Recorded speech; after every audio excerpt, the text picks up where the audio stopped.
Então, pessoal, há mais ou menos um mês, né, no dia 11 de julho, vocês devem ter acompanhado, até pela mídia convencional, mas também todas as organizações de esquerda praticamente se posicionaram a respeito.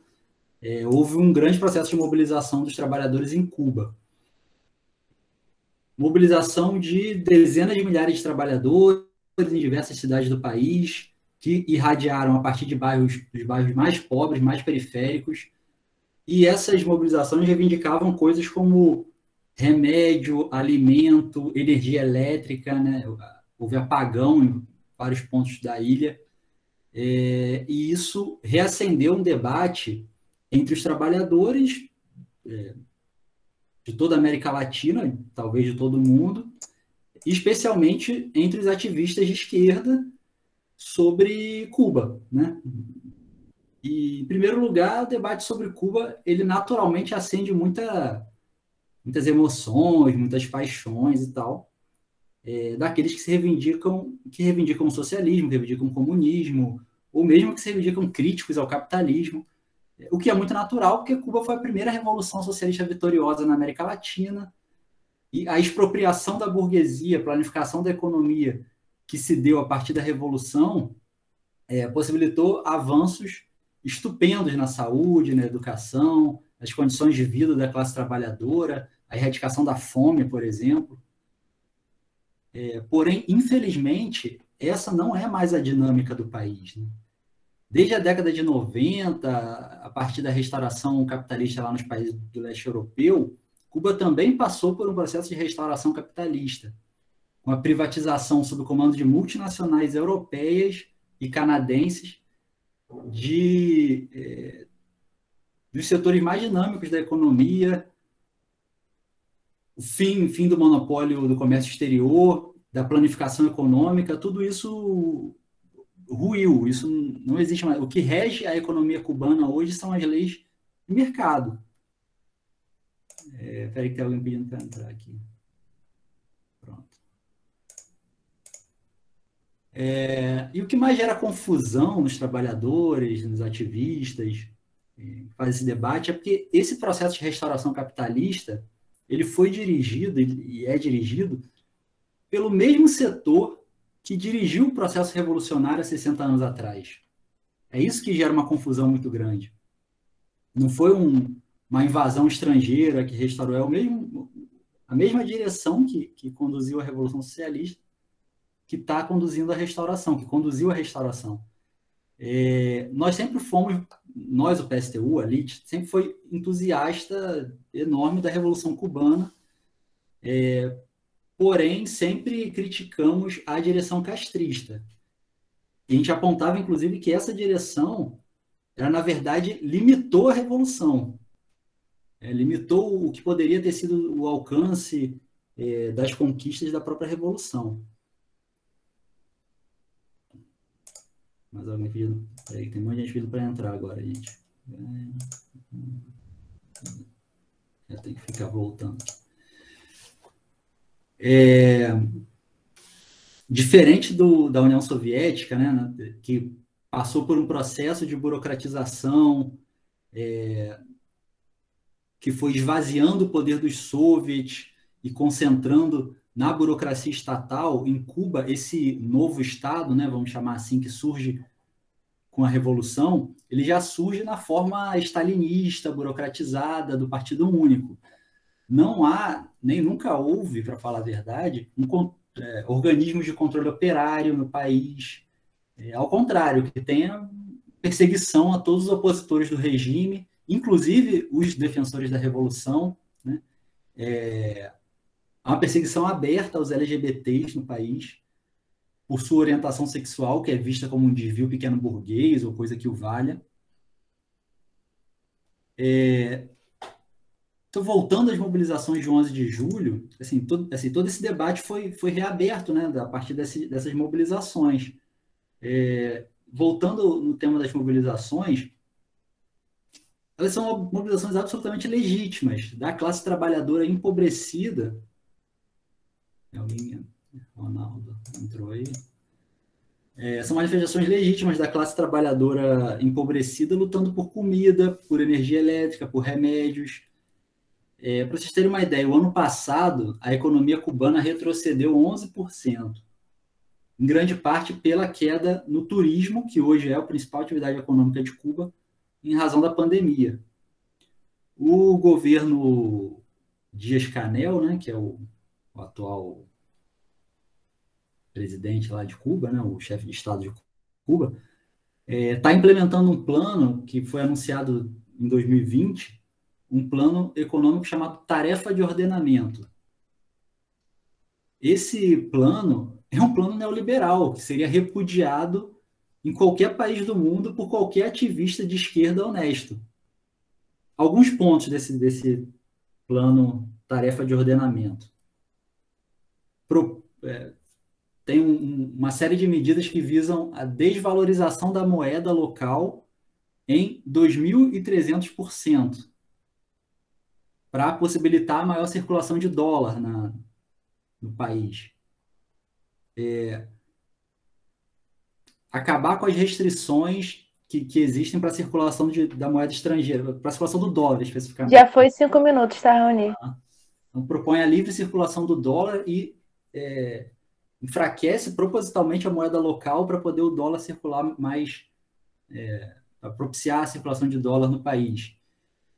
Subsídio e isenção de tarifas, inclusive tarifa de energia elétrica, para a implementação das empresas estrangeiras no país. Então, assim, tem um tarifaço, tem um aumento gigantesco da taxa da energia elétrica para os setores mais pobres da população, mas as multinacionais europeias e canadenses, principalmente, que operam em Cuba, boa parte delas estão recebendo subsídios e isenção da tarifa elétrica, né? Enquanto a população está pagando a luz cara, e muitos não têm condições de pagar, e teve apagão em vários locais do país. É verdade também que foi anunciado como uma contrapartida aí desse plano um aumento no salário mínimo. Mas o salário mínimo em Cuba, é importante contextualizar isso, é algo em torno de $87, algo perto de R$ 450. E aqueles programas que foram implementados lá na Revolução de alimentos gratuitos, cestas básicas, isso ruiu, assim, isso é muito residual. Então, é $87 para comprar no mercado as coisas por um preço muito próximo do que a gente compra aqui no país, aqui no Brasil, por exemplo. Eu vou ler uma transcrição de algumas declarações de pessoas trans que estavam na manifestação do 11 de julho, retirado do site Tremenda Nota, tá? Para dar o crédito aqui. Uma diz assim: vim porque me cansei da repressão policial contra pessoas trans. Não nos deixam sair à rua. Pedem nossos documentos de identidade. Somos presas por prostituição. A outra: eu tenho um título, cargo de professora, cabeleireira. Não há necessidade de nos levar, de nos colocar em perigo sem necessidade. Outra declaração: eu vim por acordo com todas as outras pessoas aqui, por causa da fome, pela necessidade. Não há remédios, não há comida. Não há água, não há nada. As casas em Havana estão caindo e eles estão construindo hotéis. Então é disso que a gente está falando. Então tem que repudiar qualquer discurso desse aí, de que quem está se manifestando em Cuba é um agente do imperialismo, está sendo pago pela CIA, inimigo da Um revolução. minuto. Isso não faz o menor sentido. Tem que repudiar essas bobagens. E tem que apoiar a luta dos trabalhadores cubanos e colocar contrário à repressão. Hoje existe uma campanha internacional exigindo a liberdade para os presos políticos em Cuba. Eu acho que isso é uma campanha fundamental que a gente precisa levar nos movimentos aí onde a gente atua. Por último, algumas organizações, figuras da esquerda, têm defendido o seguinte: que todas as mazelas de Cuba são produto do bloqueio americano. Então, central é se colocar contra o bloqueio. Qualquer outra pauta é capitular o imperialismo. Olha, o bloqueio existe há 60 anos. Sempre nós, o PSTU e a elite, se colocou contra ele. Agora, quem está se negando a enfrentar o imperialismo? Nós, porque criticamos o castrismo, né, o regime de Castro e seus sucessores, ou o próprio castrismo, que entrega o aeroporto de Havana a uma multinacional francesa, a principal rede de hotéis, que é de capital espanhol, os charutos cubanos, que são comercializados por empresa britânica, o rum de Cuba, né, o famoso rum de Cuba, é controlado pela 10 Pernod, que é uma minutos empresa já, Raoni. francesa. Então, quem que tá fazendo coro com o imperialismo aqui? O bloqueio tem, sim, impactos na economia cubana, e nós somos contra ele, pelo direito de um país periférico de estabelecer comércio internacional em condições juridicamente iguais com os demais países do mundo, né? Embora a gente saiba que não é materialmente igual, mas pelo direito de estabelecer relações comerciais juridicamente igualitárias. Mas a questão é que só o bloqueio não explica a queda nas condições de vida da classe trabalhadora cubana. E nem pode ser a reivindicação máxima dos trabalhadores e dos socialistas o direito de ser explorado pelo imperialismo americano. Gente. Então, é isso que eu queria colocar aqui para a gente abrir a discussão. Obrigado pelo tempo aí. Obrigada, Raoni. Ótimo. Agora, Dani Borner, né? Então, gente, boa noite. O Raoni bateu minha carteira aí, eu ia começar exatamente por esses depoimentos aí das mulheres trans, que eu acho que expressam, que foram mulheres trans que estavam participando dos protestos do dia 11 e que expressam qual é a realidade da classe trabalhadora em Cuba, especialmente os setores mais oprimidos e explorados, que é isso. As reivindicações são por comida, água, remédio, por emprego também, que uma delas fala, né, que precisa ter emprego para as trans, que eu acho que também é uma realidade que é muito parecida com o que a gente vive no Brasil, no conjunto da América Latina, e enquanto isso aí, a burguesia segue ganhando muito dinheiro. E também por medicamentos e preservativos, né, para se prevenir das infecções sexualmente transmissíveis. E aí, além dessas reivindicações, a Raoni falou sobre o processo de repressão e há relatos também de muita transfobia nas prisões e também a LGBTfobia sendo utilizada como uma prática de tortura. Então, foram 750 pessoas presas desde o dia 11, do 11J, com perseguição, né, a quem participou dos protestos, que foram, inclusive, usadas as redes sociais para atender as pessoas. E dessas prisões, duas tiveram muito destaque aí, que foram duas mulheres trans, que foi a Natália Alvarez e a Brenda Dias Garcia. A Natália passou 11 dias presa, ainda está sob investigação penal. A Brenda, ela foi presa, acusada de atirar pedra durante os protestos e não teve atendimento médico na prisão, que ela tinha uma demanda aí, uma situação de saúde que requeria cuidado. A família dela não teve acesso, não teve direito de visitação, né? Então, aí uma situação de muita brutalidade, além de vários relatos de agressão dentro das prisões, de ameaça de estupro, de abuso, violência, utilizando a LGBTfobia, né, dentro das prisões. E isso não é um caso isolado, não foi só no dia 11. A repressão é uma constante em Cuba, e em especial as LGBTs. Por exemplo, para ter o direito de utilizar o nome social, né, como a Estefânia falou, as pessoas trans são obrigadas a fazer uma cirurgia de redesignação de gênero, e elas têm que passar por todo um acompanhamento, que é praticamente uma tutela do Estado, né, para conseguir ter o direito ao nome social. Se a pessoa não quiser se mutilar, se ela não quiser fazer uma cirurgia, ela não pode ter a sua identidade de gênero reconhecida.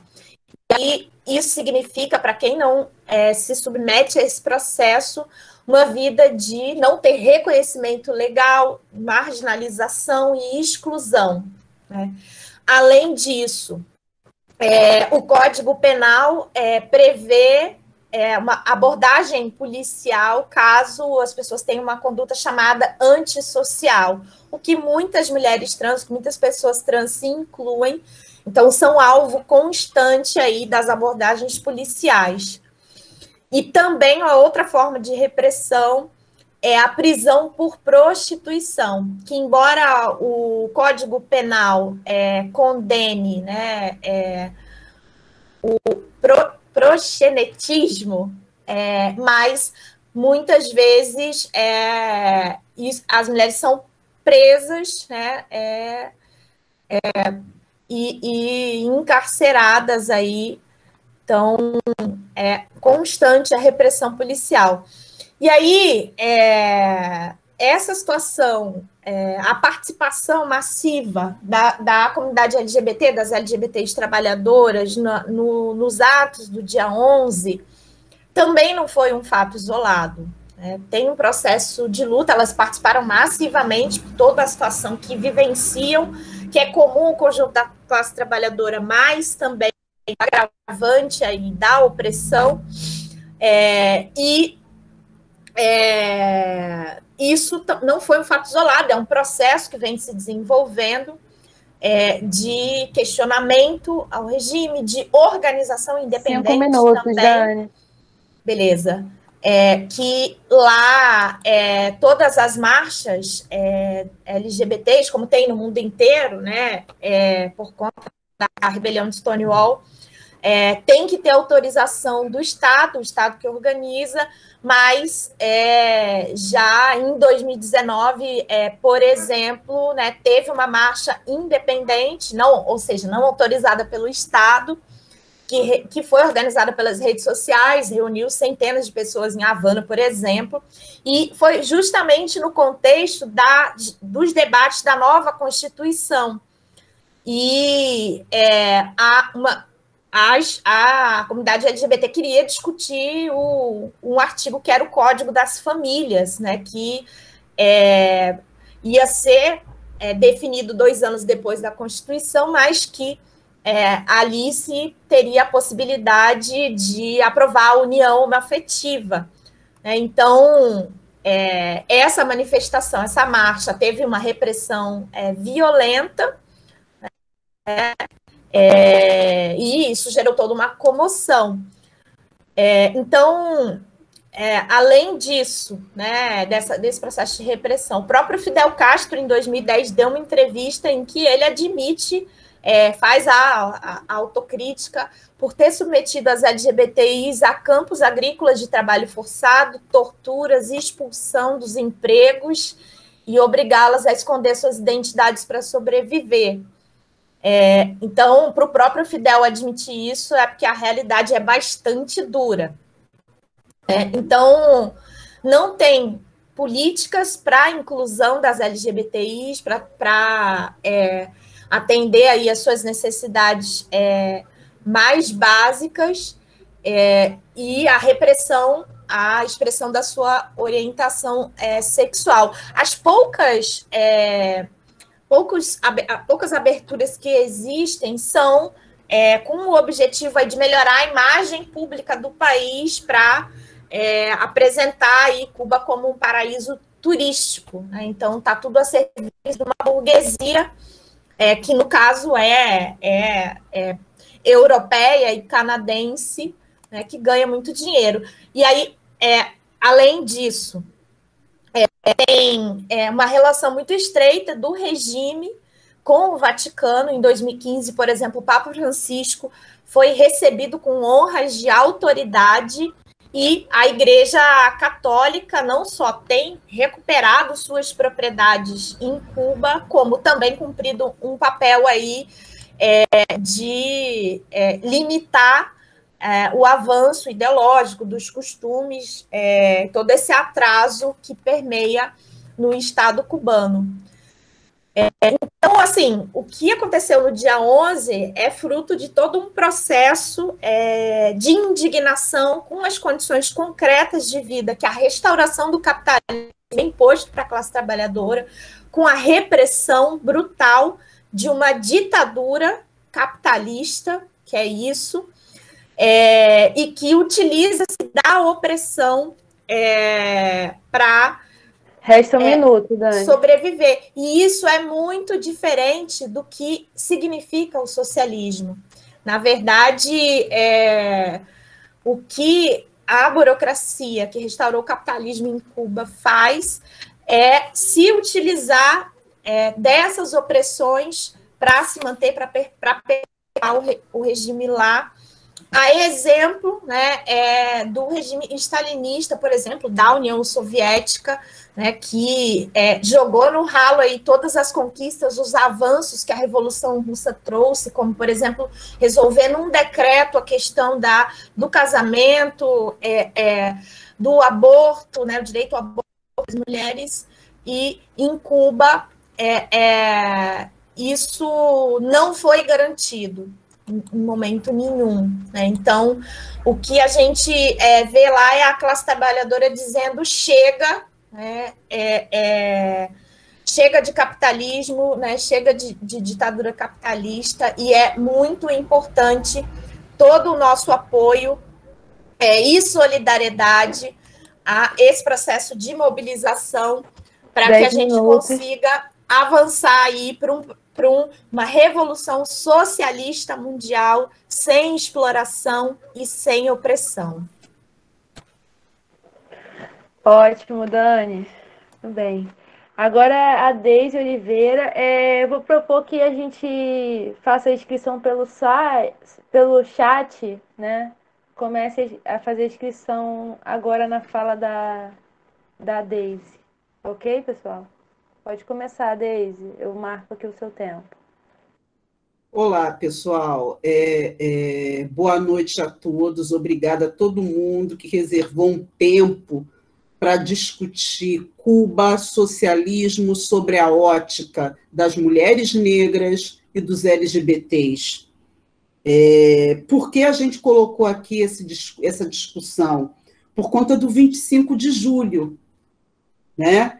Que foi instituído, o que foi esse 25 de julho? Foi instituído como o Dia da Mulher Negra, latino-americana latino e caribenha. E Cuba fica no Caribe, certo? Então, não dava para a gente fazer, logo após o mês de julho, Julho das Pretas, né? A gente fazer um debate de Cuba e não fazer esse debate sobre mulheres negras.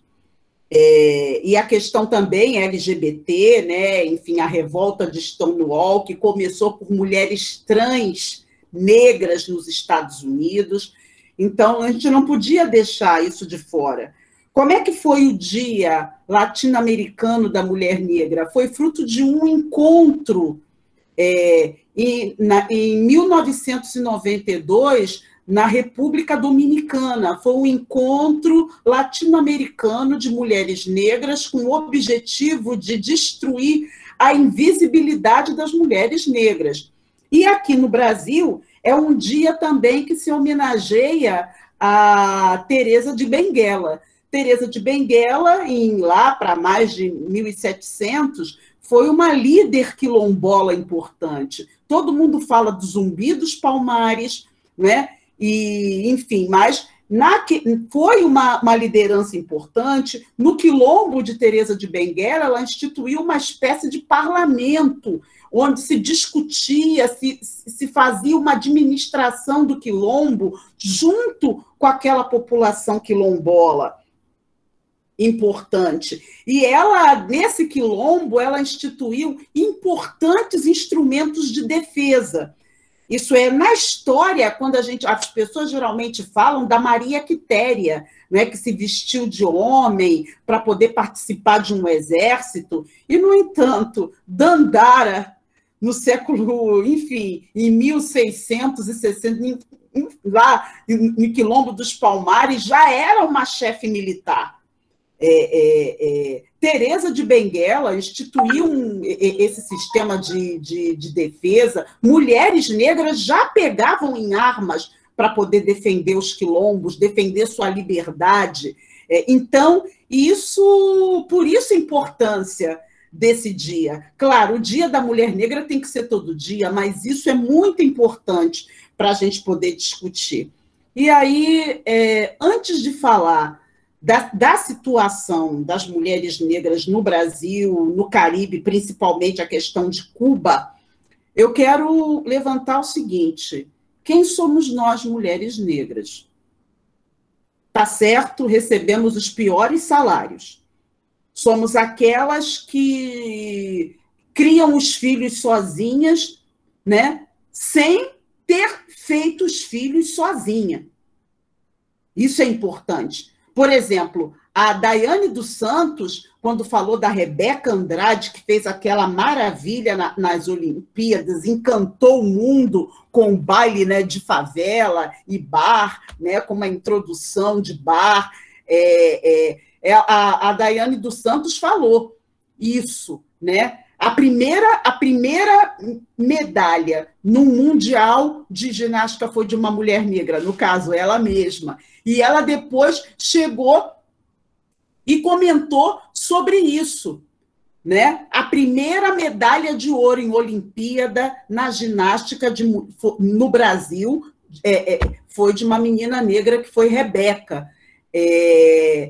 O que eu estou querendo colocar? Quem somos nós, mulheres negras?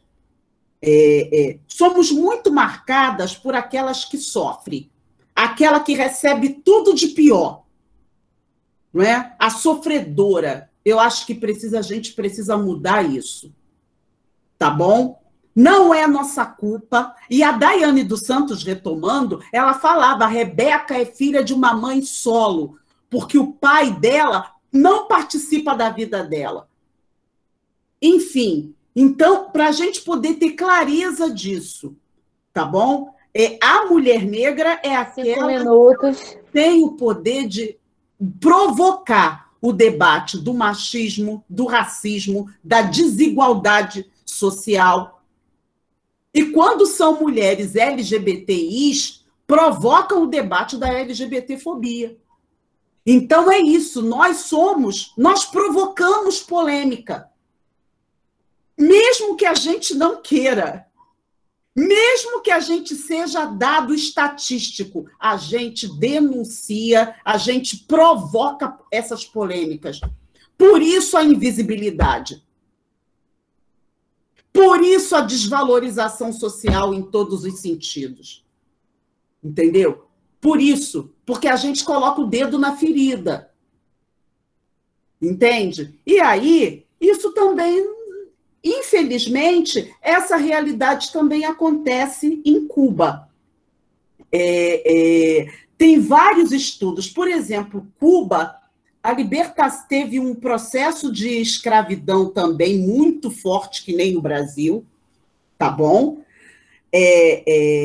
Por exemplo, a abolição da escravatura em Cuba aconteceu, foi o penúltimo país do mundo a acabar da escravidão. O último foi o Brasil. O Brasil acabou em 1888, Cuba acabou em 1886. Então, Cuba foi o penúltimo país do mundo a acabar com a escravidão. Então, essa questão do machismo, do racismo, né, muito forte em Cuba.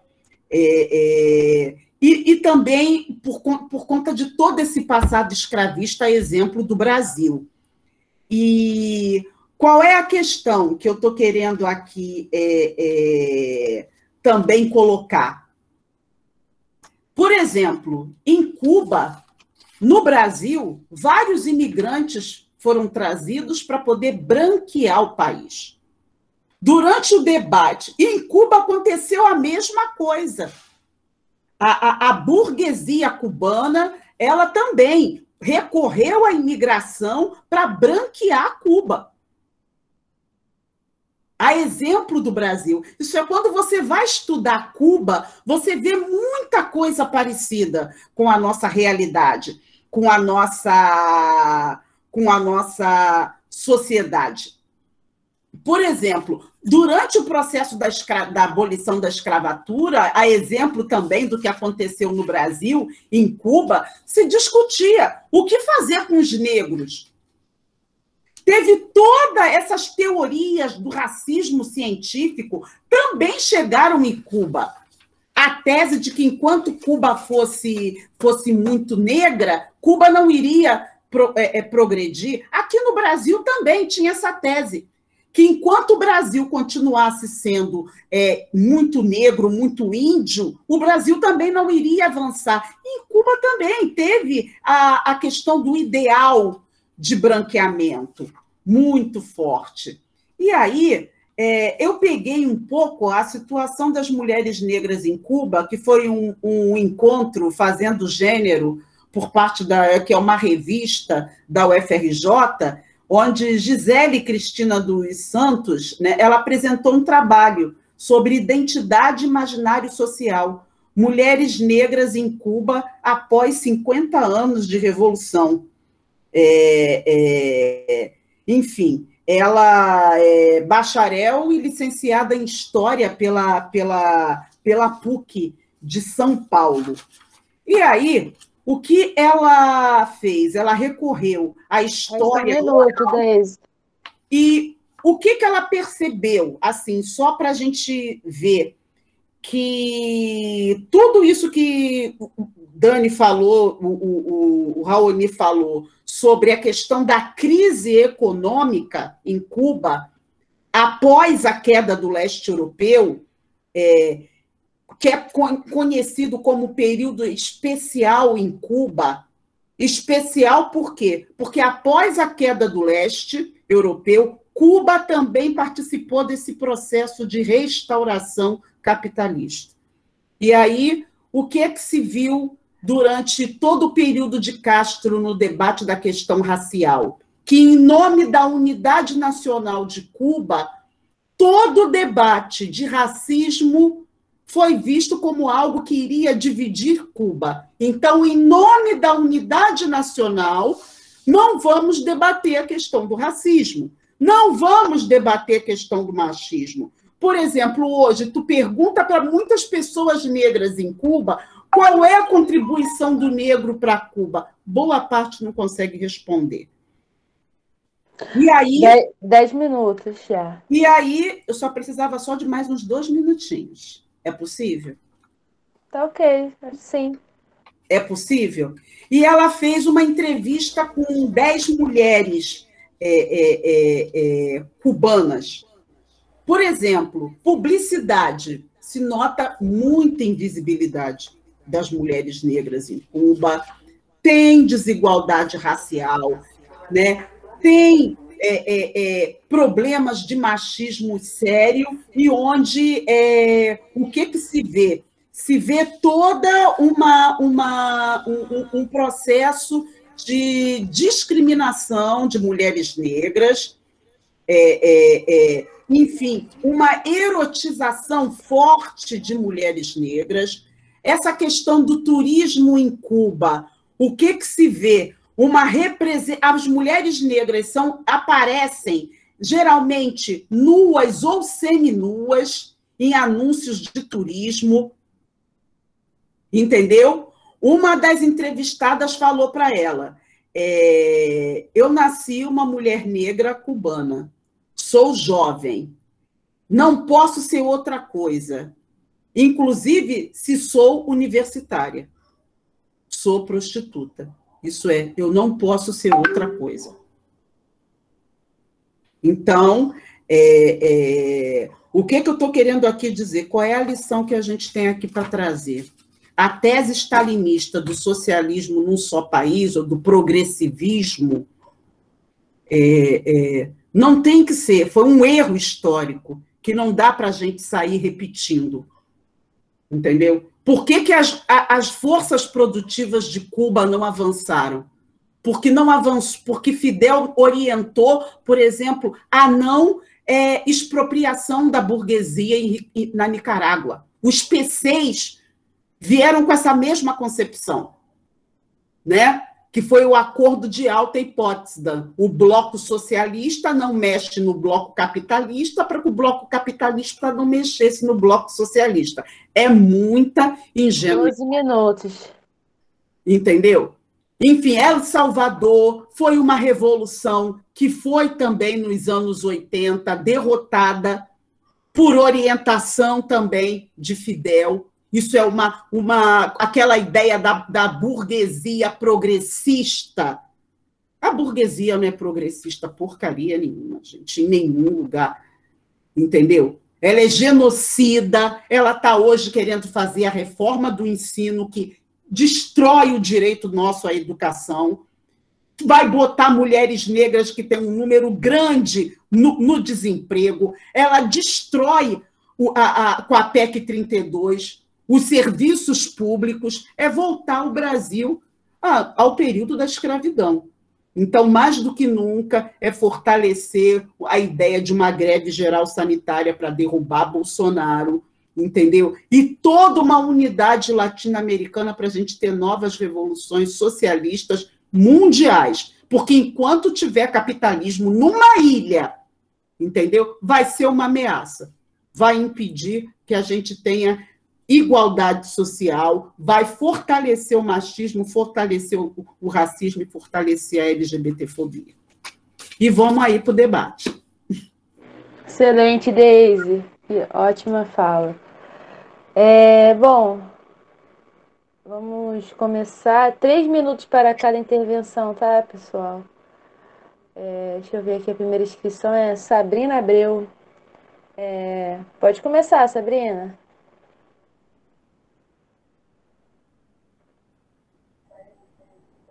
Vocês conseguem me ouvir bem? Sim. Beleza. Queria começar aí saudando, né, a atividade que foi muito necessária, muito boa, assim, é o assunto do momento, né, vamos colocar assim. A LIT, inclusive, lançou, acho que foi hoje, assim, falando, né, sobre o bloqueio de Cuba, né, e tal. Isso daí eu já fui ler correndo, porque estava muito interessada, afinal ia ter essa atividade aí de Niterói, São Gonçalo, e eu vim super participar, porque é isso que já foi colocado aí maravilhosamente por Raoni, por Dani e por Deise, sobre as questões, né, que está todo mundo aí discutindo e pensando. E aí o que me deixou assim, tudo é muito, tudo parece muito confuso em alguns momentos, porque o que está colocado é exatamente isso.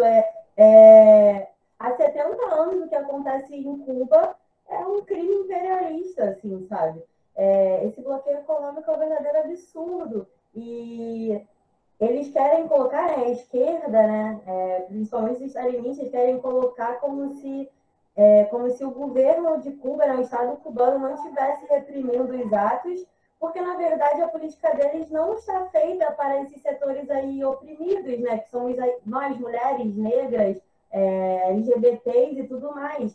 E é essa galera, é esse setor que está se levantando em Cuba, né? E, assim, para eles é mais fácil, não, tá tudo bem, Cuba, tá tudo ótimo, tudo bem, tem lá um bloqueio econômico tranquilão, apenas medicamentos, né? Que, em plena crise sanitária, você ter um controle de medicamentos que vai entrar dentro da ilha, né? Dentro do país, assim, um absurdo do absurdo. E se já era antes, você imagine agora, né? Que a crise sanitária do Covid, ela escancara e piora tudo num nível muito surreal, né? Como a gente está vendo aqui no Brasil, vocês imaginem em Cuba, né? Onde aí a Dani trouxe aí os dados pesadíssimos aí sobre o que as LGBTs estão vivendo, e às vezes a gente que mora no Brasil e que consegue aí ostentar uma mão dada com alguém do mesmo gênero, né? Na rua, a gente às vezes esquece que em outros lugares do mundo isso, é morte o tempo inteiro, né? É a opressão de uma forma muito mais violenta e intensa do que qualquer um de nós aqui tenha experimentado, né? Então, eu fiquei muito... todos esses dados quanto à live que o partido fez, coloca isso bem de forma clara mesmo, como que os stalinistas e a esquerda, eles pensam, né, a respeito, e clarifica ainda mais que nós realmente a gente precisa ler, se apropriar, discutir. Esses espaços são extremamente importantes para que a gente possa discutir, para que a gente consiga aí com qualidade disputar a vanguarda, né, seja aí virtualmente, ou seja nos atos que vão ter, né, teve ontem dia 18 tem mais, e aí a gente tem que se... A gente 3 tem que minutos. a gente tem que, para além de se fortalecer, a gente precisa estudar realmente para poder levar essa qualidade para o enfrentamento e para a disputa com eles, porque eles têm a coragem de falar na maior tranquilidade de que não está tendo um levante, que na verdade é um pequeno setor, que é contra o governo, como se fosse... Eles tiram o tom do que realmente está acontecendo, né? Em que as LGBTs, enfim, todos os setores oprimidos estão sendo massacrados, chacinados no Brasil e no mundo, e está acontecendo assim. Não é só em Cuba, gente. A gente tem levante na Colômbia, levante no Chile, levante nos Estados Unidos, assim, uma coisa que a gente não vê há tempo. No Oriente Médio, o que é a Palestina lá, o Estado de Israel, enfim, vários países lá do Oriente Médio também estão aí, Levante, Polônia, sei lá, deve ter até esquecido de algum. Então, assim, você vê, a América Latina tá, assim, um caldeirão, tá ligado? Então, assim, tudo gira... Finalizando. E tudo gira, vou finalizar, e tudo gira em torno disso mesmo, dos setores oprimidos que, com a Covid-19, com essa crise sanitária, têm sido colocados aí à mercê da sorte mesmo, né? E colocados numa situação muito, muito, muito, muito impossível de viver mesmo, de genocídio. E é isso, gente. Aí, bora continuar aí. Estou bem animada com o debate. Ótimo, Sabrina. O próximo inscrito é o professor Marco Aurélio. Vamos lá, 3 minutos. Boa noite a todos.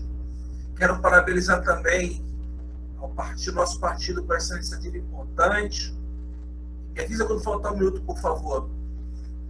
Concordo com tudo que foi dito aqui, com certeza. Agora, Cuba é um exemplo muito interessante, porque a nossa internacional sofreu a crise em 53, a grande cisão do trotskismo de 53. Em 59 foi a Revolução. Então, quer dizer, não foi um partido trotskista que dirigiu a Revolução em Cuba.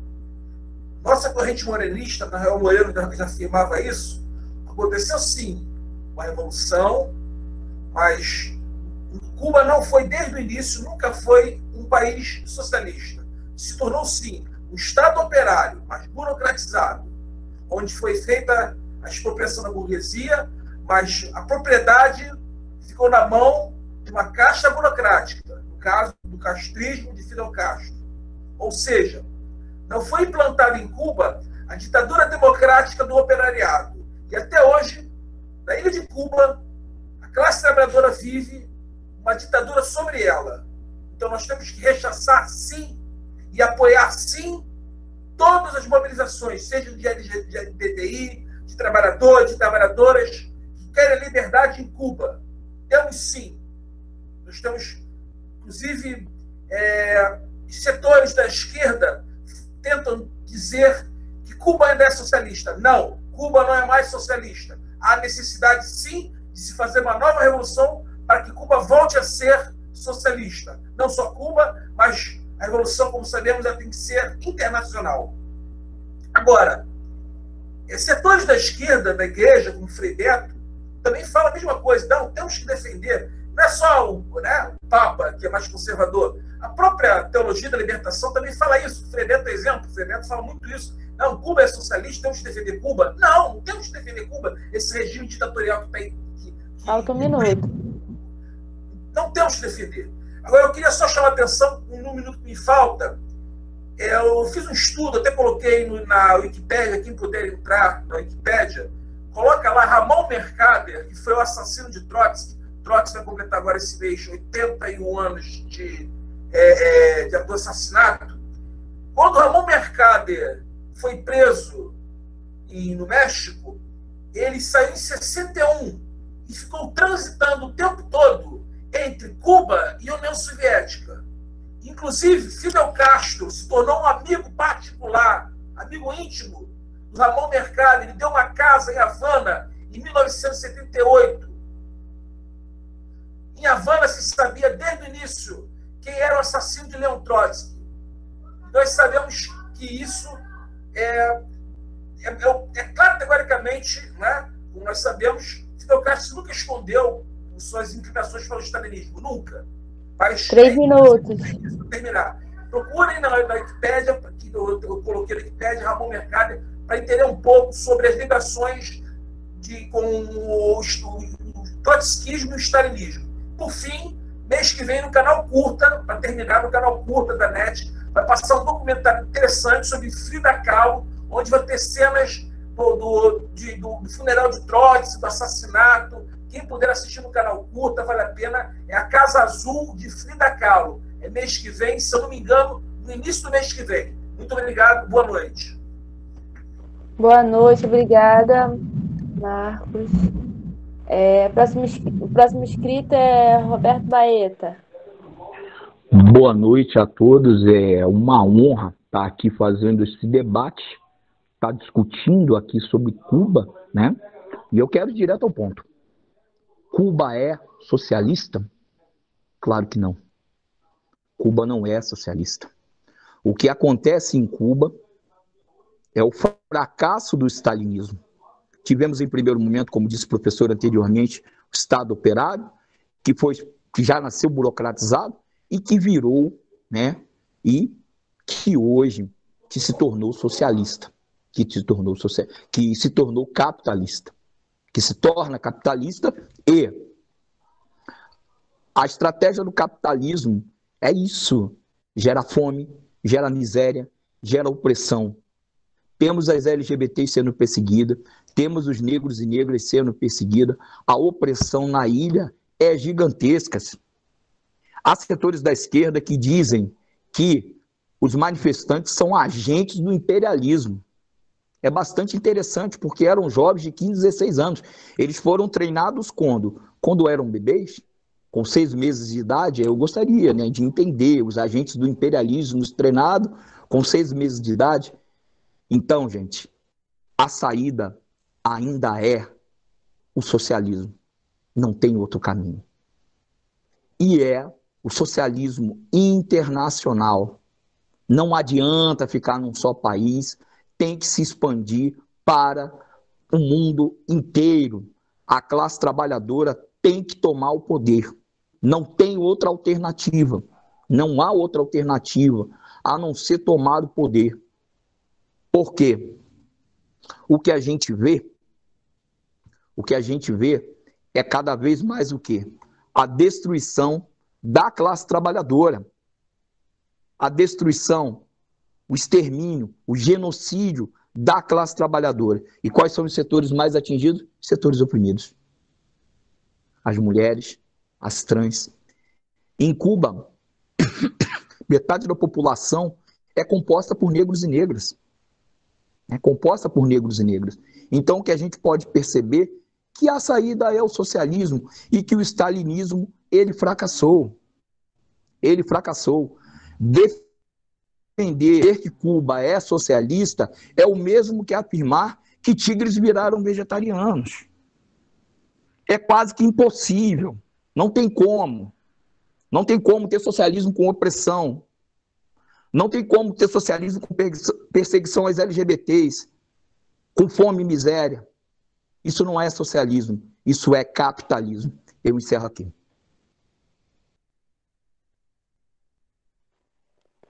Ótimo, Baeta. Obrigada. Próximo inscrito é a Eva.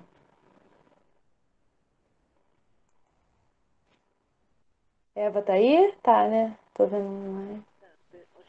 Só. Vocês estão me ouvindo? Sim, tá ótimo. Oi, gente, eu conheço quase todo mundo só virtualmente. Sou praticamente 5 anos afastada. Eu era da Regional Centro. Mas a minha questão Eu sou de outra geração que muita gente. E quando houve a Revolução Cubana, eu era adolescente. E a mídia endemonizava Che Guevara e Fidel Castro. E eu cresci lendo. Eva, seu áudio está falhando um pouco, tá? Tem hora que fica muito baixo. Olha, tá melhor? Tá melhor? Assim fica melhor. Tá melhor? Bom, eu cresci lendo sobre Che Guevara e Fidel Castro na minha adolescência. E a mídia burguesa endemonizava os dois. Eu achei até uma certa idade que Cuba era socialista. Ao mesmo tempo que apoiava, eu criticava a mídia burguesa. Ao mesmo tempo que a elite, que eu vejo hoje, as críticas à elite, a origem da Revolução Cubana, desde burocratizada, eu passei metade da minha vida criticando o contrário. Hoje eu faço as críticas e concordo. A ponto que eu queria fazer é sobre a questão caribenha que foi colocada, e a questão negra e a questão da urgência das reivindicações mais básicas da precariedade da vida dos trabalhadores, seja latino-americana, caribenha, dos países centrais também, que está generalizado, e a questão das sublevações, revoltas, levantes, é uma questão praticamente universal. Universal que eu digo que tem acontecido em torno do mundo inteiro, se atendo a questão latino-americana, que é a questão caribenha, é uma questão que tem a ver com a questão do Brasil de ontem para hoje, que é acabar com as 8 horas, acabar com a CLT, acabar com a fonte de sobrevida que existir aqui, que está paralelo ao que está acontecendo em Cuba. As pessoas não têm condições de comer, de sobreviver, de vestir, de locomover, a pauperização da juventude e dos trabalhadores, dos operariados, está praticamente igual como está em Cuba, e aqui está sob um regime autoritário. E lá está se colocando aqui que é uma questão de uma ditadura do proletariado, uma ditadura de partido único, ditadura que exige que as pessoas saiam à rua. Aqui a gente fala em greve geral sanitária, a necessidade de uma greve geral sanitária, sendo que a gente corre risco de coisas sérias muito parecidas com o que está acontecendo em Cuba, muito parecidas com uma questão de opressão mesmo. Opressão que eu digo é prisão, como está acontecendo em Cuba, todos os riscos que necessitam de autodefesa. Nesse sentido, a urgência do socialismo tem que ser vista como estratégia. E a questão 3 minutos, Terminou, só terminar. A questão de tática é com relação à questão da atualidade do que está acontecendo em Cuba em relação aos países latino-americanos. É nesse sentido que eu ia falar. Queria ouvir dos três.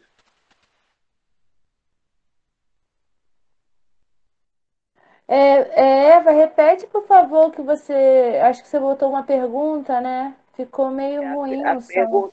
A pergunta é no sentido da correlação de Cuba, o que aconteceu nesses dias com relação ao Brasil, e a estratégia da autodefesa e as sublevações do Brasil em relação à pauperização, que é a questão cubana. Fazer uma correlação. São sublevações de pauperização. A pergunta é para os três, né? É para os três. Vocês conseguiram ouvir? Dani, Raoni, Deise? Quem quiser falar. É uma questão de consciência. Conseguiram, né? Tá ok. Acho que dá para falar no fechamento, pessoal. Pode ser no fechamento, quem quiser falar. Tá. Bom, tô vendo aqui no chat vocês falando sobre Trotsky, né? A Dani botou aqui o link, né? sobre a série que o partido está fazendo, né? A série de vídeos sobre a Trotsky, né? A vida e obra e luta. Aí, dei uma olhada depois, tá muito legal de assistir, tá muito bom. E agora, o próximo é... O Alan não se inscreveu, né, gente? Ele só... O Alan... Porque tinha perguntado, mas... Acho que ele só se apresentou no chat, né? Então agora é o Sérgio. Se o Alan não se inscreveu, é o Sérgio Perdigão. Oi, pessoal, boa noite. Estão me ouvindo? Bom, beleza. Sim, dá para ouvir. Ok. Então, gente, começando aí, eu acho que a questão de Cuba, né? E eu acho que também, né, isso vale para outros países, né, onde foi instituído um Estado operário, mas um Estado operário, como a gente falou, burocratizado, né? Na verdade, é uma questão de escolha que está colocada desde o início do processo da Revolução Cubana, né, com aquele grupo que né, tocou a Revolução, com Fidel, com Che Guevara, né, o grupo inicial da Revolução, que na verdade, a escolher entre se basear, né, no seu poder, né, basear o seu poder na mobilização das massas, se basear nas massas, na vontade das massas, nas necessidades das massas, ou, por outro lado, se basear, que aí foi a escolha, né, que a gente está vendo aí que foi feita, né, se basear em acordos, né, com a burguesia internacional para, eu acho que foi a Deise que falou, para garantir a manutenção desse Estado e que, na verdade, a manutenção dos privilégios dessa direção, né, e deixando de lado aí as vontades, as necessidades, na verdade, né, e a direção, né, o próprio governo popular, que vem de baixo, né, que é o que, na verdade, a tradição do marxismo propõe, né, que são governar por baixo, e o Estado ali estaria como um organismo aí de garantir, né, as decisões que vêm de baixo, vêm das necessidades da nossa classe, né?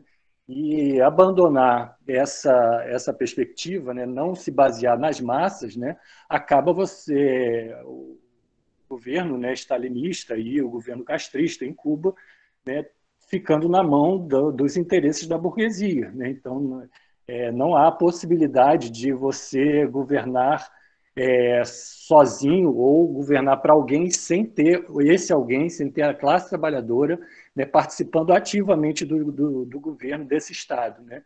E por isso o afastamento aí desse Estado, por isso eu acho que a partir daí também se explica, né, por que o stalinismo relega as necessidades mais fortes da classe, principalmente dos setores oprimidos, né, para uma realidade que vem depois da Revolução, né? E mesmo quando a Revolução vem, né, a desculpa que tem para não atacar a questão dos setores oprimidos é que essa discussão seria uma mobilização, uma política que ameaçaria a própria revolução, né? Essa é a política stalinista que não dá nenhuma atenção, na verdade, para as necessidades dos setores oprimidos, que são as necessidades mais fortes, como a gente viu aí nas apresentações. E, assim, eu acho que é muito preocupante que a gente vê hoje em dia, nesse debate sobre Cuba, muitas organizações aqui no Brasil, inclusive, 3 minutos.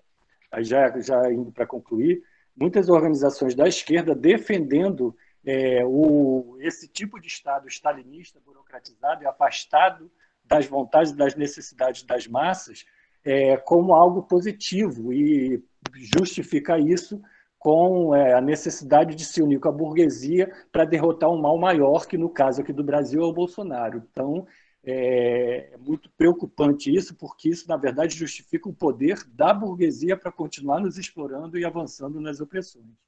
É isso, gente. Boa noite aí para todos. Valeu, Sérgio. Bom, não tem mais nenhum inscrito. Alguém quer se inscrever? Eu acho que o Heitor se inscreveu Eu me inscrevi, agora. Stefânia.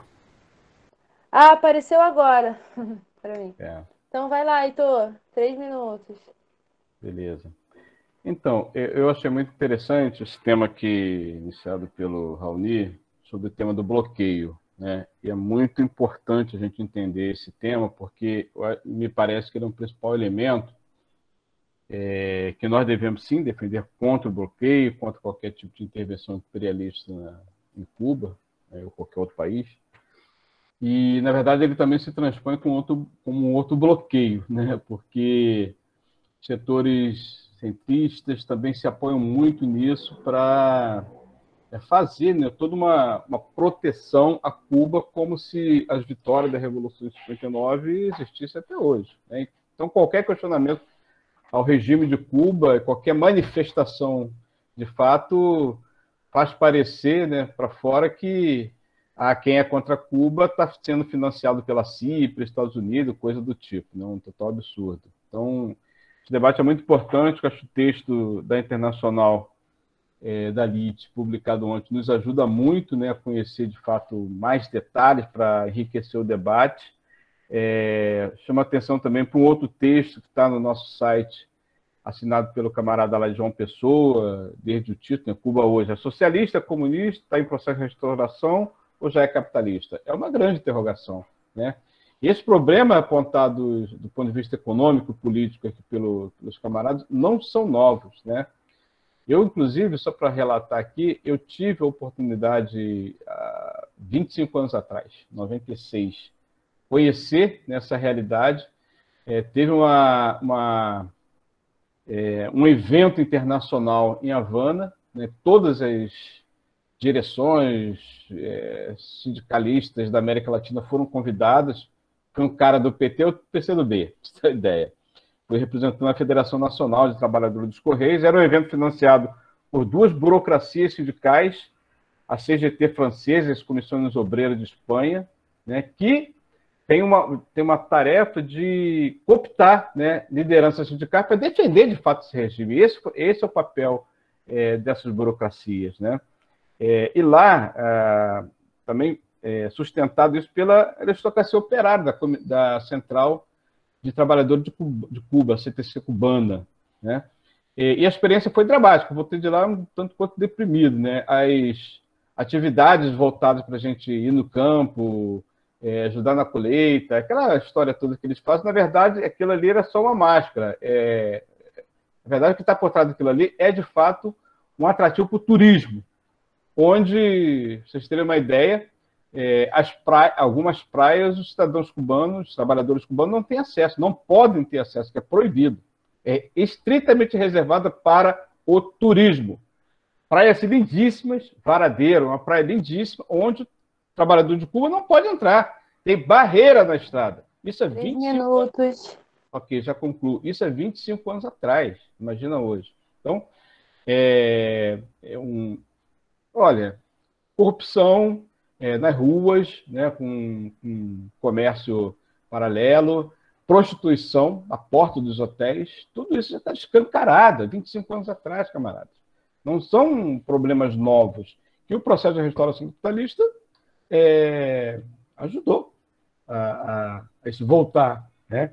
Então, mas é um outro debate, mas eu só queria relatar essa experiência para demonstrar que não são problemas novos. Concluo.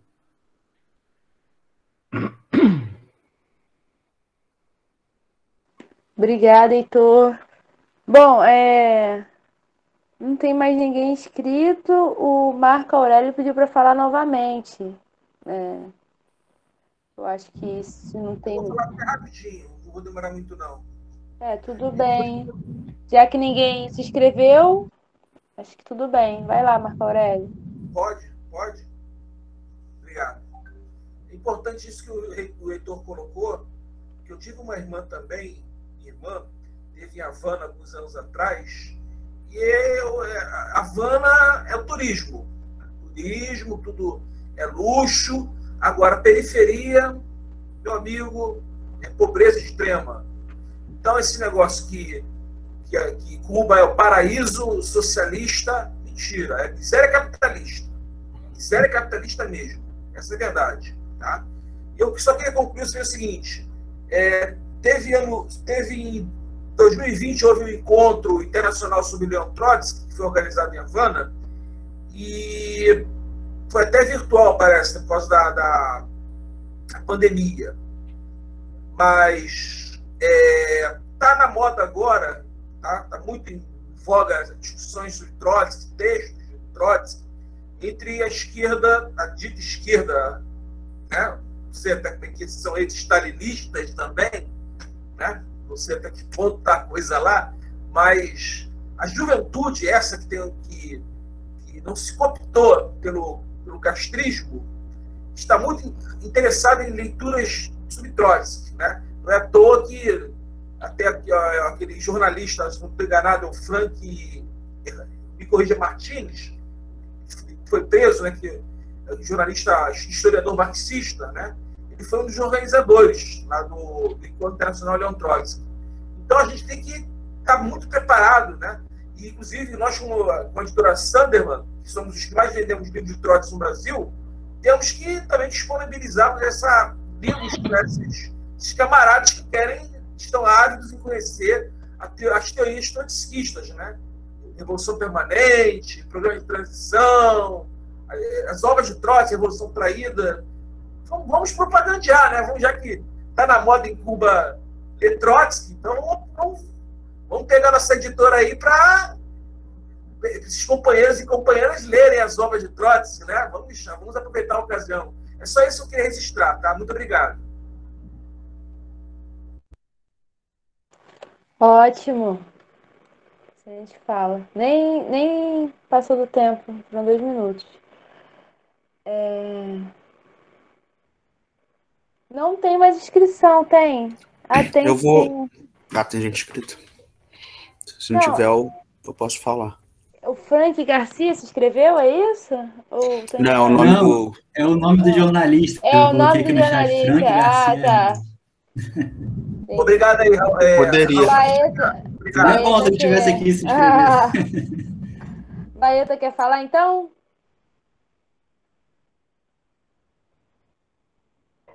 Eu não pedi para falar, não, nega. Tá. O Lohan se inscreveu. Levantou a mão aí? Se eu levantei, foi sem querer.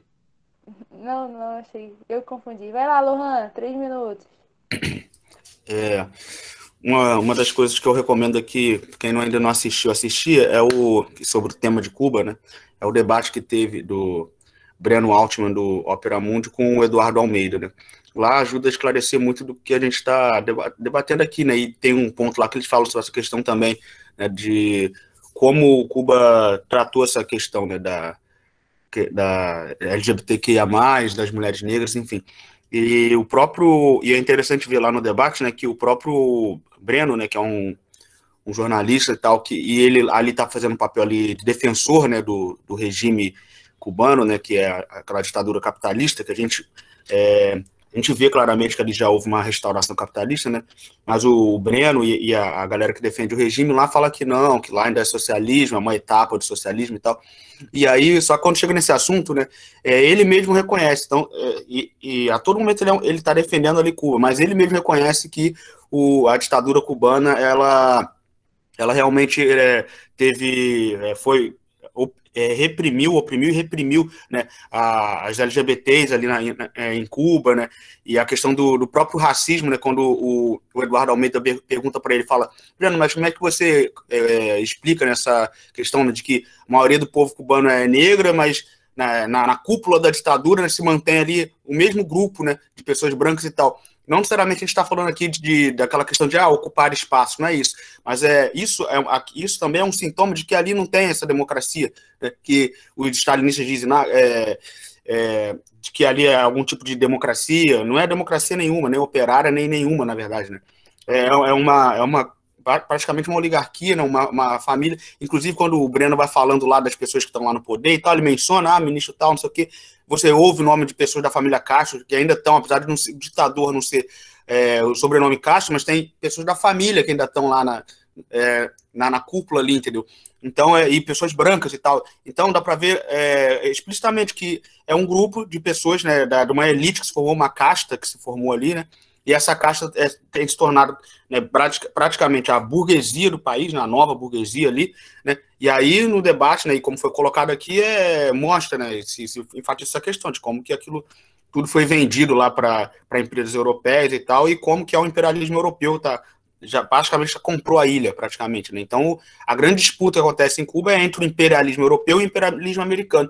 E os stalinistas, né, como foi colocado aqui, né, que são as pessoas que defendem aquele regime, eles têm uma teoria de que a gente tem que defender os países capitalistas, ou a burguesia, ou os imperialistas, que sejam mais próximos da gente, que sejam mais inimigos do imperialismo pior. Assim, eles têm níveis de imperialismo. Então, eles veem o imperialismo americano como o pior. Então, como o imperialismo europeu não é tão ruim, então eles estão defendendo o imperialismo europeu que tem que controlar a ilha. Né, a teoria que eles acreditam, tem campos de pessoas que são aliadas a nós. E isso não é marxismo, né? Stalinismo e nada disso é marxismo. Né? Porque o marxismo não tem essa coisa de vamos nos aliar aos imperialismos menos piores, né? E vamos fazer uma luta internacional nesses termos. Isso não tem nada a ver com marxismo, é a luta dos trabalhadores contra a burguesia, a luta de classes. Né? E isso reflete também nessa questão das opressões, né, que ocorrem lá, porque tem essa casta, é uma casta privilegiada, né, de pessoas brancas, então o racismo lá se produz com facilidade, porque é uma ditadura, né, uma oligarquia, e eles defendem lá o imperialismo europeu, e se as LGBTs, as mulheres negras se levantam, por que os stalinistas eles defendem a opressão contra esses grupos? Porque eles estariam se levantando contra o campo que é o nosso aliado, o campo burguês europeu, o campo da burguesia cubana que está se formando. Então o povo não pode se levantar. Por isso que houve essa repressão no dia 11. O povo está se levantando contra o campo aliado, contra o campo progressivo. Né? Isso não tem nada a ver com o marxismo. No marxismo, justamente, o trabalhador, os oprimidos têm que se levantar contra a burguesia, contra qualquer tipo de imperialismo. Não tem essa de, não, mas esses burgueses são nossos aliados, então as mulheres negras, as LGBTs não podem fazer manifestação. Em 2019 teve manifestação que foi reprimida, foi proibida lá, teve gente presa. Né, 3 minutos já passou. Então, o que explica essa opressão é isso, essa visão stalinista que eles têm de que só depois da Revolução, em alguma época futura, remota, se vai combater isso. E a gente é totalmente contra isso. Né? É isso, concluo. Excelente, Lohan. Não tem mais ninguém inscrito aqui no chat. Alguém mais quer falar?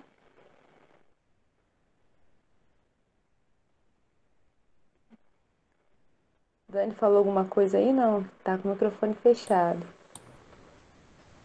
Se ninguém quiser mais falar, a gente pode ir para o fechamento.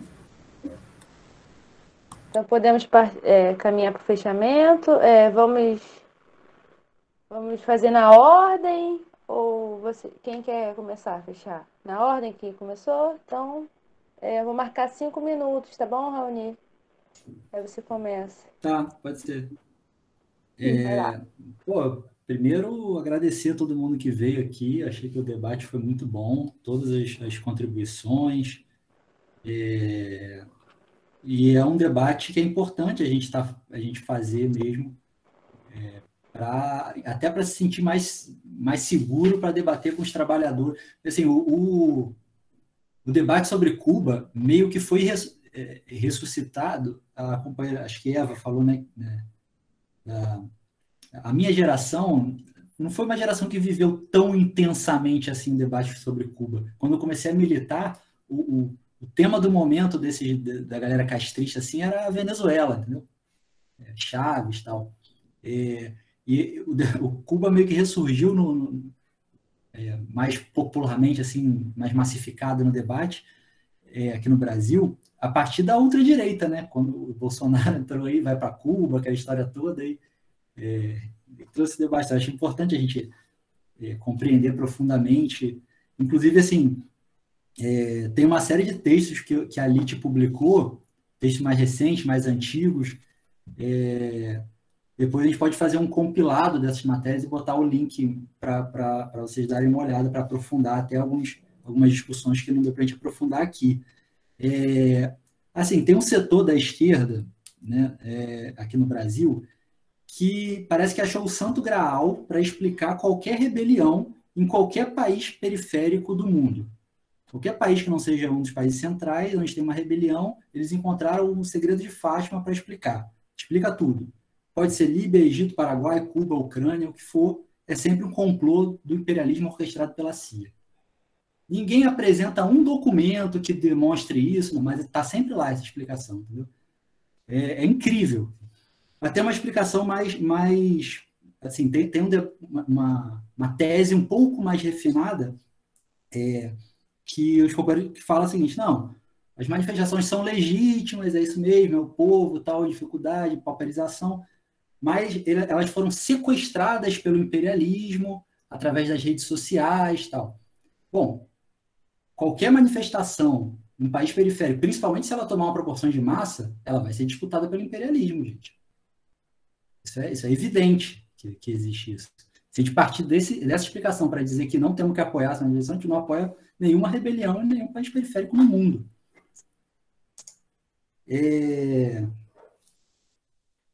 O Frank Garcia Hernanes, que o Marco Aurélio comentou, ele é um dos presos políticos, né? É um dos caras que está preso, o cara que organizou o primeiro encontro Leon Trotsky lá em Cuba. Você tem a ideia que não tem nada a ver aqui de agente imperialista, de contra-revolucionário, nada disso. Tem artistas, tem pessoas até conhecidas, assim, artistas relativamente conhecidos que estão apoiando a campanha pela liberdade dos presos. A Eva fez uma pergunta que não é nada fácil de responder, né? Se eu estava meio falhando na hora, mas eu acho que eu compreendi, que é sobre a estratégia de autodefesa, né? Como é que a gente faz esse debate de autodefesa, né, a partir da repressão que está acontecendo em Cuba e em relação com a repressão que está acontecendo na América Latina como um todo e no próprio Brasil. Eu acho que está na ordem do dia a gente debater nos movimentos sociais onde a gente atua e tal, o tema da autodefesa, porque ao longo dos anos, né, houve uma certa deseducação da classe trabalhadora e até uma adaptação à democracia burguesa, com todas as limitações que tem, mas um movimento sindical e popular, de modo geral, foi muito deseducado no sentido da auto-organização, da sua própria autodefesa, né? Então, eu acho que é na ordem do dia a gente debater isso nas bases onde a gente está. Quando a gente for para ato, a gente ter essa preocupação, né, de autodefesa, de como que vamos nos organizar para responder à repressão policial. Não significa ir para cima sempre, não significa recuar sempre, tem que ser estudada cada situação concreta, o que é diferente do que faz os black blocs, por exemplo, né? E a gente está vivendo isso. As manifestações mais recentes no país têm surgido setores black blocs. O que é o black bloc? Ele não faz uma atuação de enfrentamento político. E a gente aqui não é pacifista, dizer, não, nunca tem que se enfrentar a polícia, aqui é ato pacífico, não é isso. Mas os caras não fazem um enfrentamento junto com o movimento, não é que o ato está convencido de que tem que ir para cima e derrubar aquele bloqueio policial e vamos... Não, eles fazem uma ação isolada, de sujeitos isolados. 5 minutos. Grupos... como é que é? Tem um termo, inclusive, eles usam inclusive um termo, agora me fugiu. Ações exemplares, né? Ações exemplares. Então, o que é diferente do que a gente fala, a gente acha que isso tem que ser debatido pelo movimento, pela massa, pela classe trabalhadora organizada. Então, é isso, gente. Eu vou ficar no tempo aqui. Obrigado pela atenção. Vou ouvir o restante do pessoal. Obrigado. Obrigada, Raoni. Vamos, Dani. Beleza.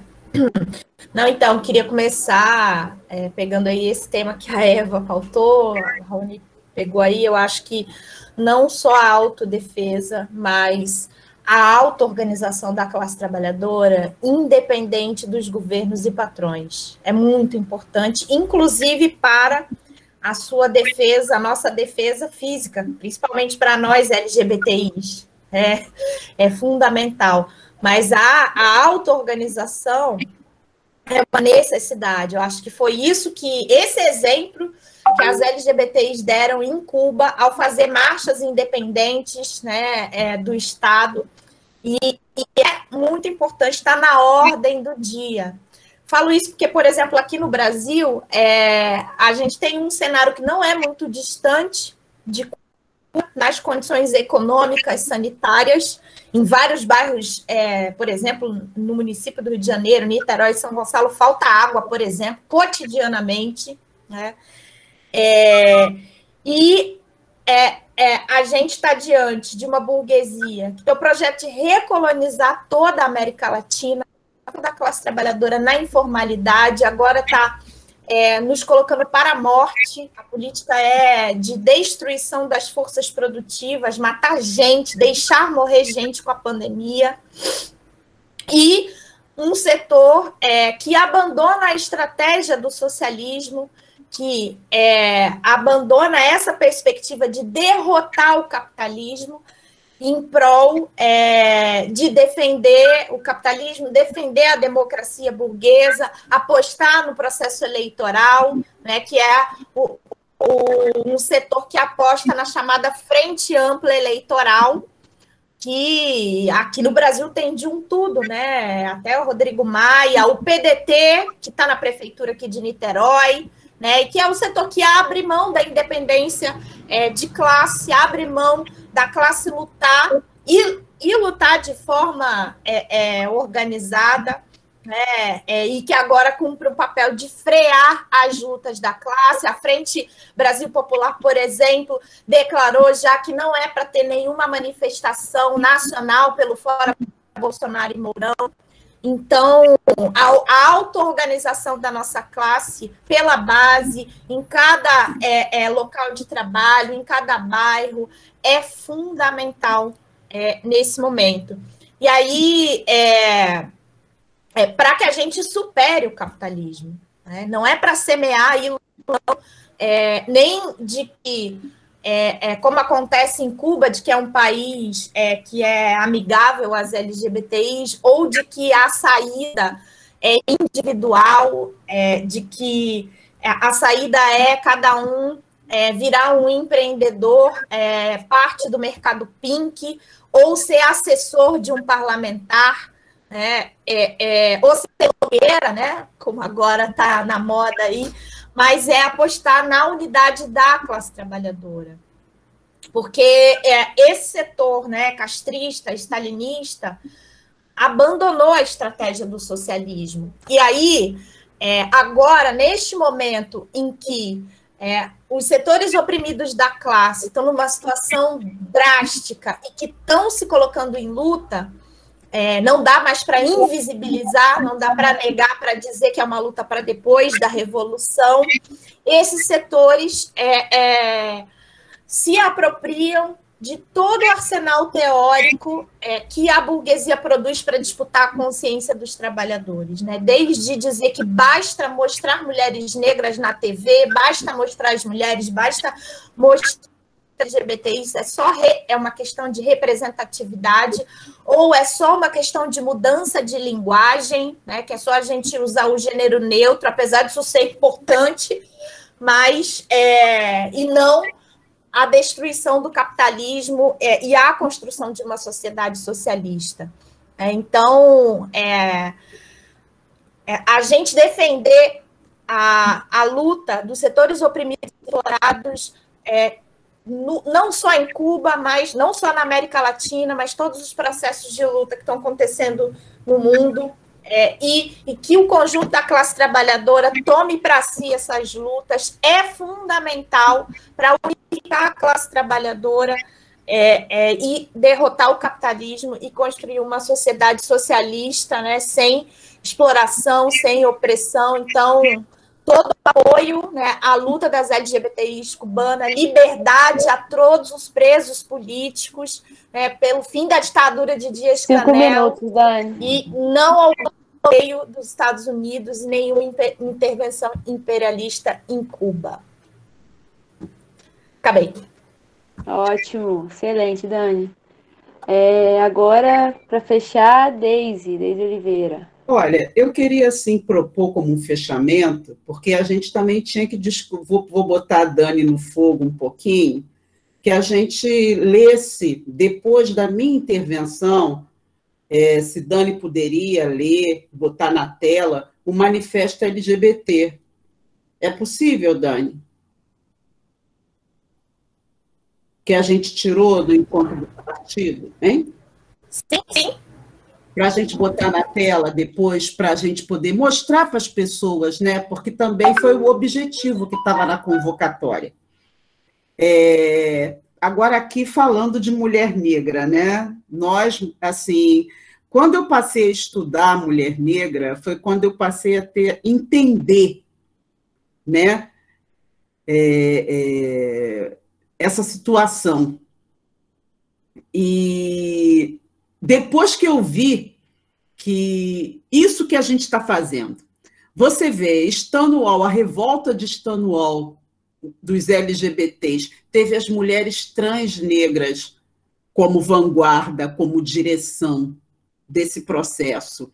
Os quilombos, Palmares, que foi o maior quilombo, né, lá no tempo da escravidão, muitos quilombos eram chefiados e organizados por mulheres negras.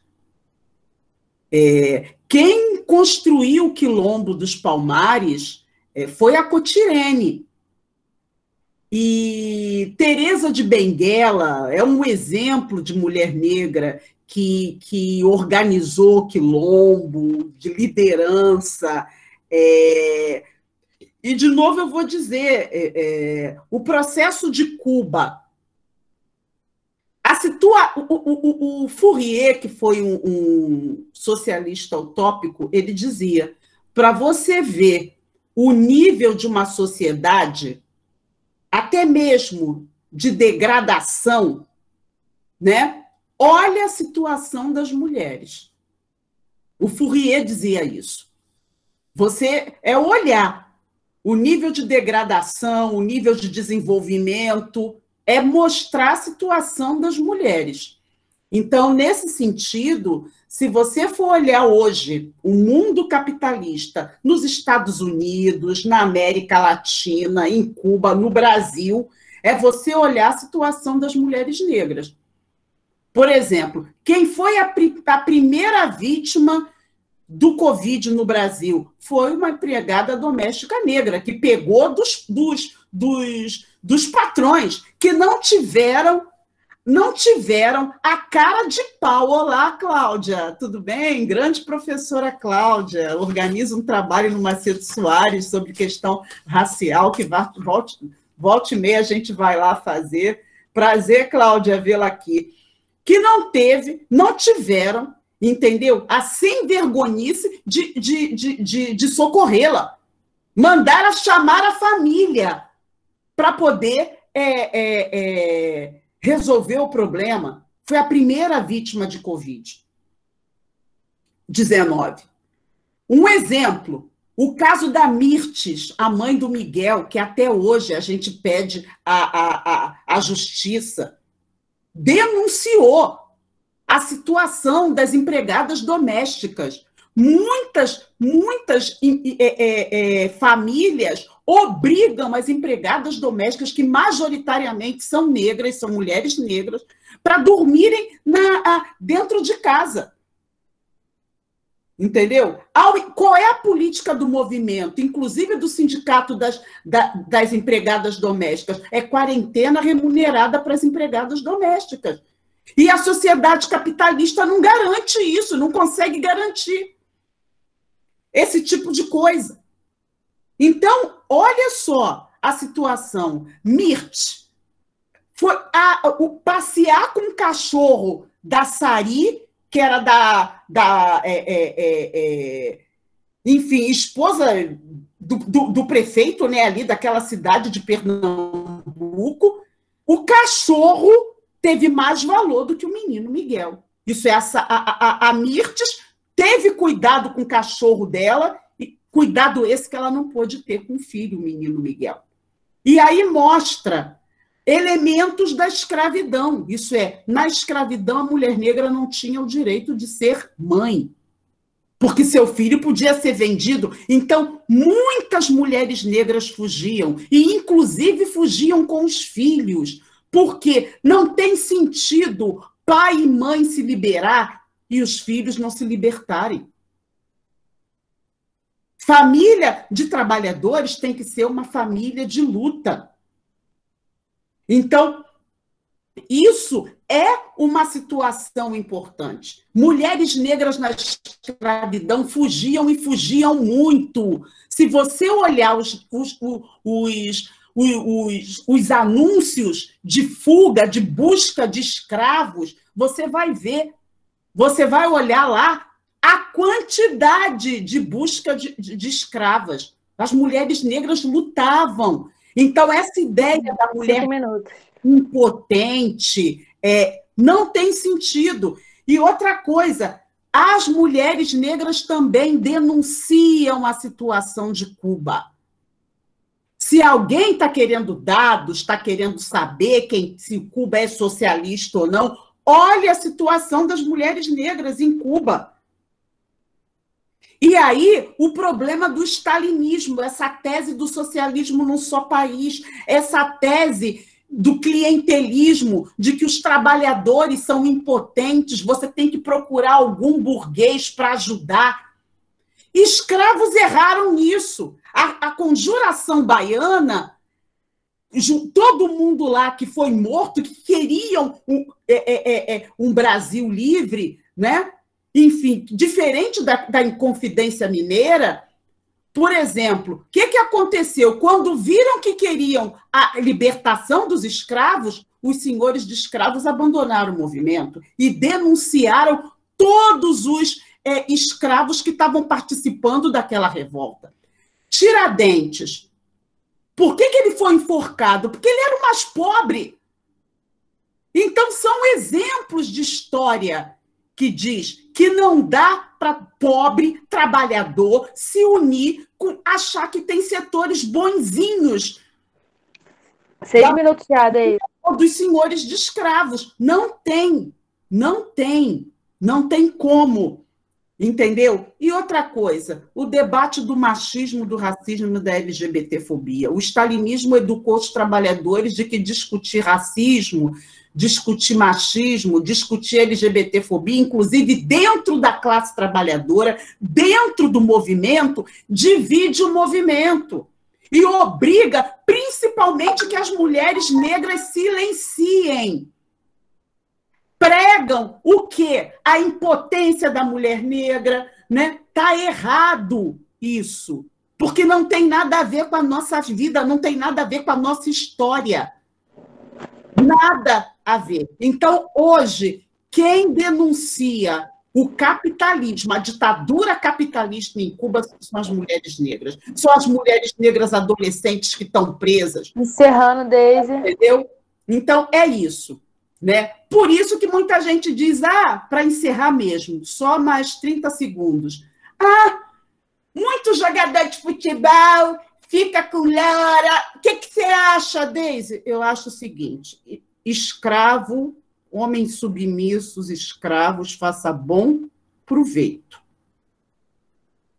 Entendeu? Nós, mulheres negras, descendentes de quilombolas, de dirigentes, de mulheres rebeldes, nós, mulheres negras, que denunciamos o machismo, o racismo e as desigualdades sociais, entendeu? Não somos mulheres para escravos. Somos mulheres para quilombolas. Então, escravos, faça bom proveito. Entendeu?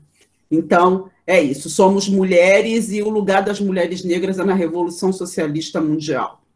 Entendeu? Então, é isso, gente. Agora, o manifesto LGBT.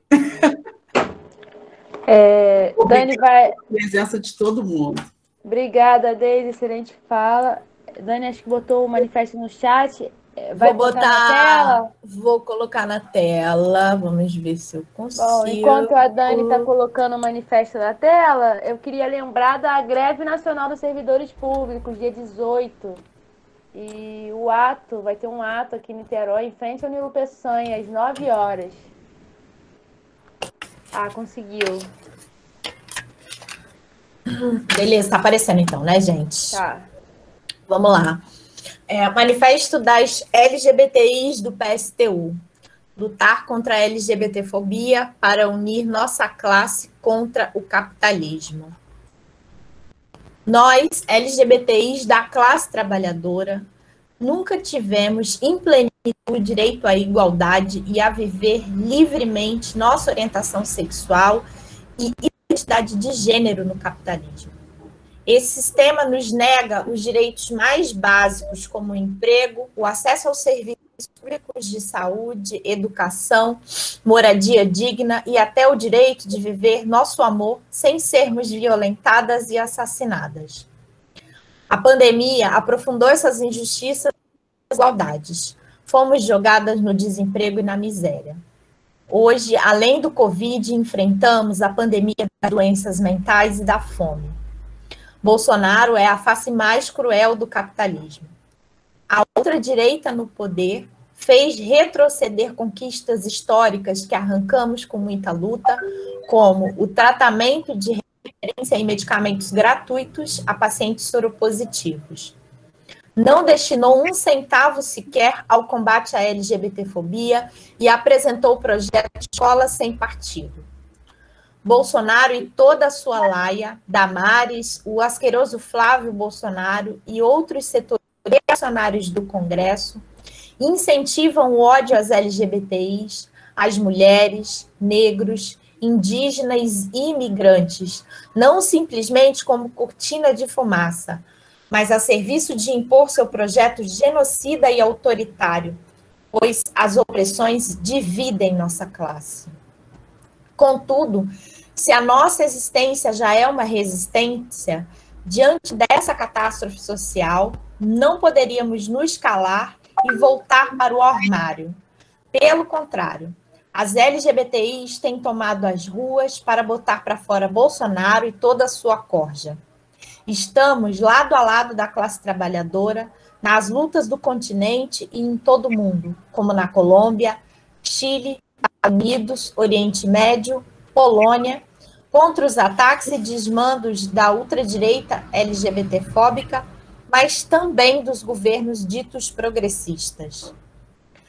É necessário impulsionar a unidade dos de baixo e das organizações de classe para derrotar a ultradireita já, mas a unidade de ação para golpear juntos e mais fortes não significa repetir experiências como os governos de Lula e Dilma, que optaram por governar em aliança com nossos algozes, como Feliciano, a bancada BBB, em conciliação com a burguesia para administrar o capitalismo. Queremos derrubar Bolsonaro, Mourão e Damares já, mas tampouco as Luísa Trajano, Kamala Harris, Tamis nos representam. Não nos esquecemos que foi nos governos petistas que o PL 122, que criminalizava a homofobia, foi engavetado e o kit anti-homofobia nas escolas foi vetado. Nas últimas décadas, as direções do movimento LGBTI, frustradas pela traição stalinista e influenciadas pela propaganda do fim da história e da classe operária, passaram a vender a ilusão de que seria possível superar a opressão sem tomar o poder, através de mudanças internas, novos padrões culturais e psicológicos.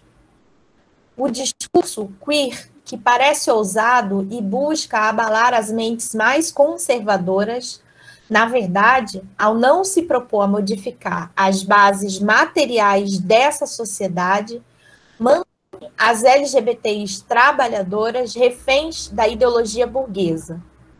Se o discurso transformasse o mundo, nossa resistência seria inútil, pois o poder de difundir a ideologia dominante está nas mãos da grande burguesia e não da linguagem.